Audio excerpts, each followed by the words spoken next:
This is the plaintiff, Jason Cooley. He says the defendant was his tenant, and the guy flooded the place, so he didn't renew his lease. The louse then snuck out in the middle of the night. He trashed the place, and it took him close to 2 months to even get estimates to fix it back up again. This defendant needs to be taught a lesson, and that's why he's suing him in court for the $2,345.94 he says he's owed.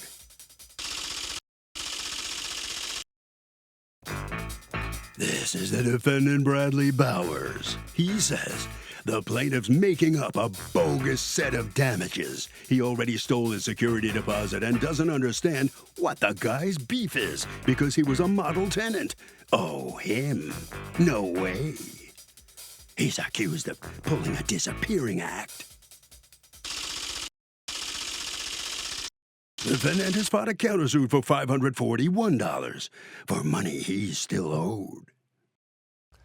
All parties, please raise your right hand. Welcome back to the People's Court. Next case on the docket. The plaintiff says the defendant was his tenant and one day flooded the place, escaped during the night, and he owes money to the plaintiff.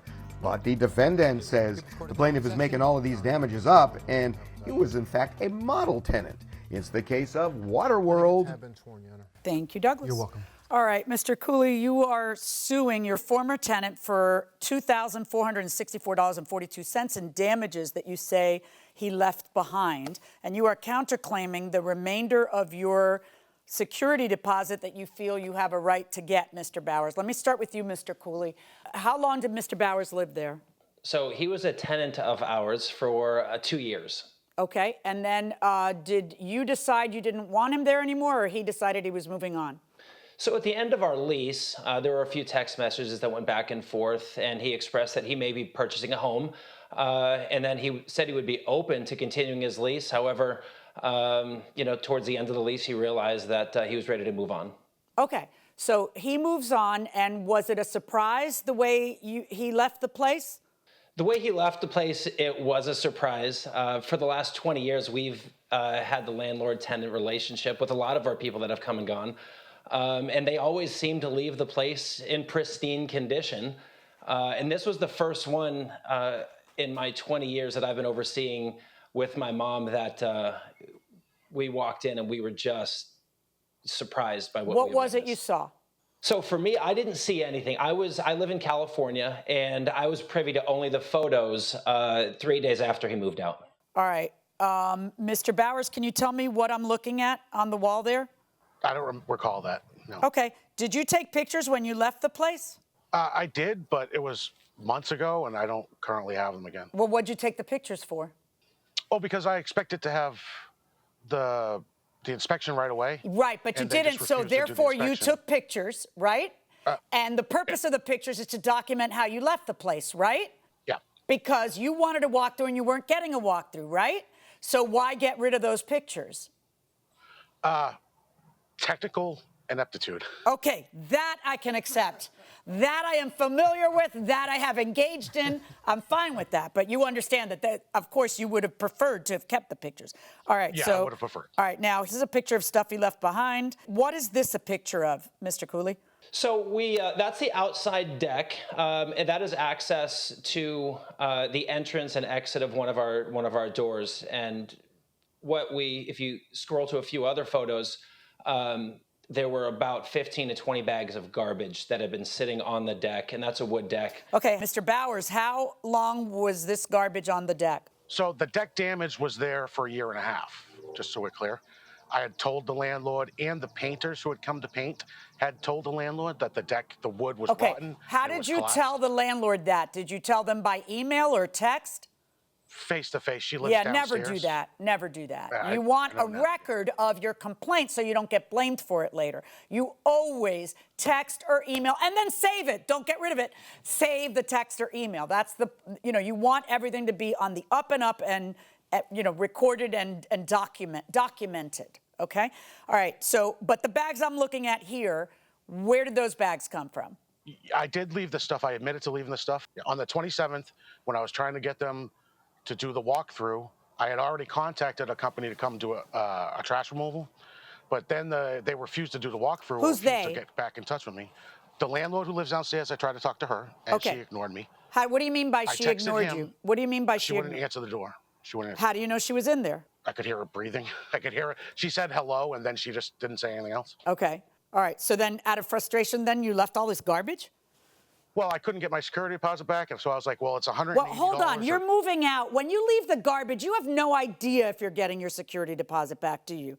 Because you're not supposed to get the security deposit as you're walking out the door. They have a chance to inspect for 30, and they don't have to give it back to you until 30 days. You know, it's not like an exit tax. You know, that's not how it works. No, you're right, Your Honor, but this is just the culmination of 2 years of them just being these kind of people. How so? I don't know how to say it, but without coming off badly, but she was about the rudest person I've ever met in my life. Anytime I had the mispleasure of speaking to her, she would call me fat or stupid or make fun of the fact that I hadn't gotten married yet or something along those lines of a personal attack. Did she not get along with you? Like, why would she? Did she not like you? I tried to avoid her like the plague. Did you guys have a problem? No, she just was mean to me. I don't know why. I mean, I was never once, not 1 second late on the rent. I never caused any nuisances. I wasn't loud in any manner. I kept the place spotless on the outside. Like, she never had to worry about any kind of dirt or anything. But she just didn't like me. I don't know why. Oh, good Lord. What is this? What's this? So there's this some kind of linoleum over the plywood. And that was just where my couch was, and it did that damage to linoleum. So I wasn't jumping on the couch or anything. I don't understand how that kind of damage, it just... Yeah, but how do you expect that you're not going to be responsible for that damage? If your couch did it, how do you expect that you're not going to be responsible for that damage? My assumption was it was normal wear and tear. That's not normal wear and tear. Come on. You know what normal wear and tear is? And it's normal. It's not damage. There's either damage or there's normal wear and tear. Normal wear and tear just means that something is used. You know, it's like the normal stuff but that's not normal. That's because of the couch and you know, whether when you were moving it or that caused that damage. Also, what's this here? Is that bacon? That's my cleaning company not doing a good job. That's my fault. Okay, all right. Your cleaning company didn't do any job. That's on my fault. Right, but I don't understand. Did you pay them? Weren't you there when they were cleaning? Didn't you inspect it before you paid them? I did, but I didn't check the fridge, if I'm honest. I obviously didn't. I made a mistake on that. Wow, because that had a smell. What is this a picture of? The storm door. What is this a picture of, Mr. Cooley? Yeah, there's no handle on the storm door. What happened to that, Mr. Somehow Bowers? it got ripped off. It was broken when I moved in. It was broke when you move in? Do you have any proof of that? My word. I always tell people that when you move into a new apartment, take your phone out of your pocket or your purse and take a picture of each thing that is wrong with it and email it to the landlord. And then keep the email so you can show, listen, I'm not complaining, or I'm complaining about this, this, and this, but these I don't care about. I just don't want to get blamed for it. Whatever it is to document it. Is there a written lease in this case, Mr. Cooley? There is. Did you submit it into evidence? I did. Give me one moment and let's see. Does it say anything about I acknowledge and I'm receiving it in good condition? There is an initial 2-page report of initial walkthrough signed by Mr. Bowers. And does it say anything about the storm door being broken? It does not. All right, let's take a look at it. Typically what we do when we rent out is we give the tenant the 2 pages. They're able to go through the property. Is this your signature, Mr. Bowers? I did sign it, yes, ma'am. Okay, well, if you signed it, then you have adopted this whether you wrote it or not. Where here do you mention anything about the door? I did not, Your Honor. I didn't Okay, write it well, down. so that's not going to fly. And then let's go back to the other pictures we were looking at. This is a picture of the broken toilet seat. What's your response to that, Mr. Bowers? I mean, considering I should have taken it off because there was no toilet seat when I moved in. I don't know why I left it. If there was no toilet seat when you moved in, why wouldn't you have marked that on the condition of the place? Because when we did really, it's just me not being smart enough to realize what was But going to happen. it's not a matter of smart. The whole point of those 2 pages is for you to say what's wrong with the place. And I'm not buying it because there's other places where it says something is scratched on top or, you know, like there's actual notations about something else. It's not like you just said, okay, let me just sign it in blank. Some things are good and some things were noted. This broken toilet seat is not noted. Mr. Cooley, what else are you suing for? I had to replace the blinds. I had to replace the toilet seat. We had to replace the floor. Okay, that was flooring that had been installed in 2019. And when did Mr. Bowers move in? March 2020.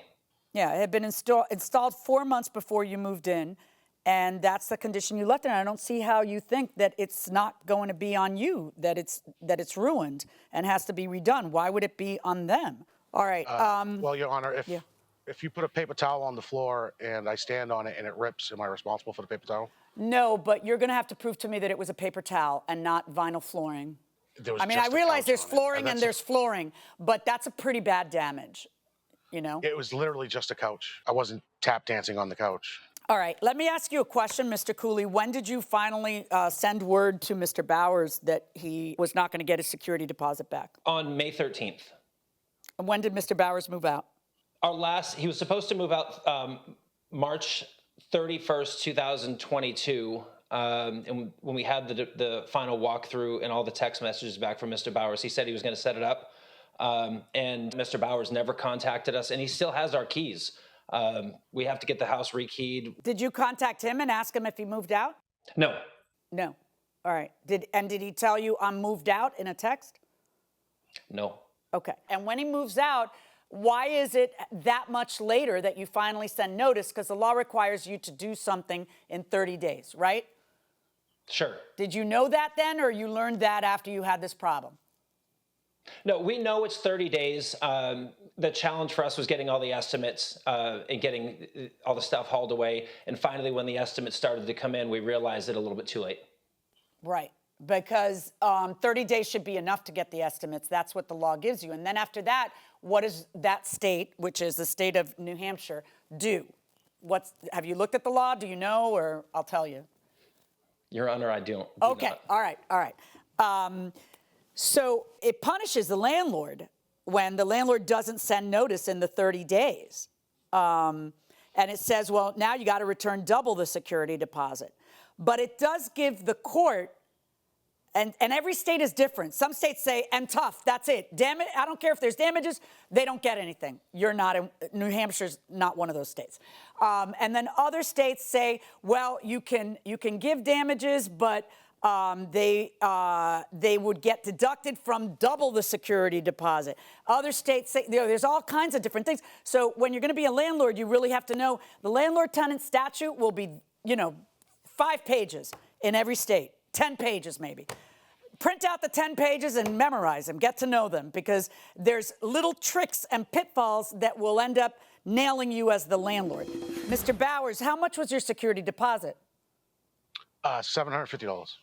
Okay, so even if I were to, you didn't even ask for this, but let's say I punished them for not making the 30-day rule and that I doubled your security deposit at $1,500. The floors alone were $1,500. Okay, so there's a bunch of damage here that needs to be addressed. I mean, why would you think that, I'm going to see, well, let me be fair. They sued you and then you counterclaimed for the rest of it. You didn't have the hubris to try to go to court first to get your security deposit. You're just throwing that in so that it can all be heard at once and you can have a little leverage. But I don't see, you certainly would not get any of that $750 back. So that takes care of your counterclaim pretty quickly. And then what we need to do is look at the damage, which I am looking at. The only thing, you have zero evidence, Mr. Cooley, that because you haven't brought me your mother or any pictures or any evidence at all that it was kept that way the whole time. I don't see anything that you can show to prove that the tenant is responsible for the wood rotting rather than the wood just rotted. So you're not going to get the deck repair. So that leaves us with damages, $3,214.42 in damages, minus the $550 of the deck repair is $2,664.42. If you had responded within the 30 days, I would then deduct just the $750. But your state requires me to double the $750 to punish you for not answering within the 30 days, okay? It doesn't matter that it's challenging, you still only have 30 days. And it can get done. Everybody can get estimates in 30 days. That's plenty of time to do it. So I have to deduct $1,500 from that $2,664.52. And that leaves $1,164.42 in damages that I wholeheartedly agree with you he should have to pay for. In fact, I agree that he should have to pay for all of it. But because you missed the deadline, I have no choice but to do what I say I did. And when I say all of it but the deck repair. So the net then is a judgment in favor of the plaintiff in the amount of $1,164.42 and 0 on the counterclaim. Thank you. Thank you, Your Honor. So the plaintiff prevails to the tune of $1,164. He would have gotten more had he acted faster, but he delayed over 30 days, and that cost him $1,500. So, Mr. Bowers, let me find out what you have to say about this. You don't get anything on your countersuit, and you owe the plaintiff another $1,164. What are you thinking? It's my fault for not having proper documentation. I should know better than to trust people. Well, you were kind of lackadaisical. You signed documents where you could have pointed out things that were wrong, like on that screen door, and you didn't point that out. You made a lot of mistakes, you know? Yeah, I think the moral of the story is don't trust people. Get the evidence. Well, not that. Try and be more careful in what you're doing, too, not just don't trust people. I don't know. They prevailed here. The judge found in their behalf. So saying don't trust people doesn't work. Mr. Cooley, you okay with this? You sorry you didn't act sooner? I am. One of my favorite sayings from an old baseball coach of mine, he who hesitates is lost. And unfortunately, the hesitation cost us the additional $750. You know, it's hard to do what you're doing when you're in California and your mother and the property are on the East Coast. It's kind of tough, isn't it? It is. It allows me to travel back and forth for several reasons. One, to help out with the property, and two, to see family. Yeah. All right. A good write-off. All right, good enough. Well, that's what you get, and that'll do it for this case. Thank you very much, and congratulations. All right. Harvey? Doug, you should know these laws change from state to state. There are some states where if a landlord violates the security deposit return law, they have to pay 2 times what was wrongfully withheld. In some cases, they have to pay 3 times. So you should look it up. My house sits right beside a field that is farmed. They come very close to my property line. They plow and spray chemicals that have caused 7 of my trees to die. And they hit my electric transformer box. Can I sue them for damaging my property? You could sue if your neighbor killed 7 of your trees. Yes, you could bring claims for negligence, trespass, maybe nuisance for interfering with your quiet enjoyment of your property, etc. Would you succeed here? I think you'd have to have some compelling proof that the guy did it. I mean, how do you know that he killed them? Do you have some sort of scientific chemical analysis of the trees or the soil to show that? Do a tree autopsy. Right, a tree autopsy, right? Or maybe you put up a camera or something to show that they're doing it. Yeah, you can't that's just say, really the thing to do. The thing to do is to put up one of those Ring cameras. They're not that expensive. Something, and videotape them coming and spraying and whatever else, because you're going to have to prove that they killed your trees, and that's, you can't just go into court and say it. You got to prove it. A lot of things can kill a tree. And what do you think they're referring to when they say electric transformer? You know, I always think of electric transformer boxes as something that belongs to the power company. To the power company. But I mean, maybe this is one that he has, a transformer on his property. I don't know what kind of. But yeah, if you can prove that they did damage to your property, whether it's that the stuff that they did killed your trees, or that they literally banged into your transformer, then yes, you can sue, but you're going to have to have the proof. So you either have to have witnesses, or you have to have a video camera going until you get the evidence, and then go to court. And I don't know how else you stop this. I mean, what would you do? Put up a fence that goes down into the ground 3 feet deep or something?